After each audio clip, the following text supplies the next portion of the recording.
Alright, here's the Unit 2 study guide quick review. First off, going off some terms, definitions. Liberal, conservative. Uh, Liberals usually support larger government, favor change, believe the government should help out the individual, while conservatives are smaller government. They're based off of tradition and believe in the individual to work hard rather than the government trying to help everything. A political party is an organization of people which seeks to achieve goals common to its members in regards to political party. They run for political office. Interest group is a private organization, and it tries to persuade public officials to vote one way, change their attitudes, provides money and funds. Public opinion is the attitude held by a significant number of people on matters of government and politics.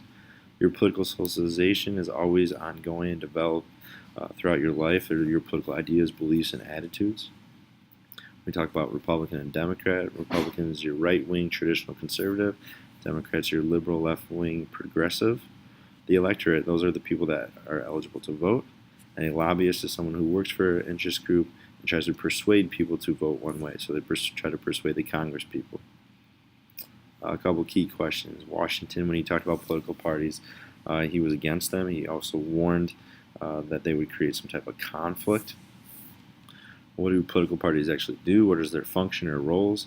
Down here, they are interested in controlling political power. They link the people between the government and themselves. They also find people to run for office, gather support. They act as a watchdog. So a watchdog is someone who would investigate or make sure people are doing the right thing, especially the party that's out of power. And then they govern. They make the laws. What is the number one factor when forming your political socialization? Again, your family is the number one factor. What are the differences between political parties and interest groups? Political parties nominate candidates, they try to win elections, and they concentrate on all the issues, while interest groups are trying to affect the outcomes by campaign finance and persuading people. They try to influence policy and get things made, like laws, and they focus on one specific issue. TV is your number one media outlet. Impact on citizens. Your public opinion is formed by opinion leaders in your media, and then they're evaluated by public opinion polls. 26th Amendment provided all 18-year-olds can vote in all elections. You must be 18 years old, resident of the state you're voting in, and a citizen of the United States to vote. The general election is where the President of the United States is elected every 4 years. They also have members of Congress and other local elections that run that time. This is different than the midterms.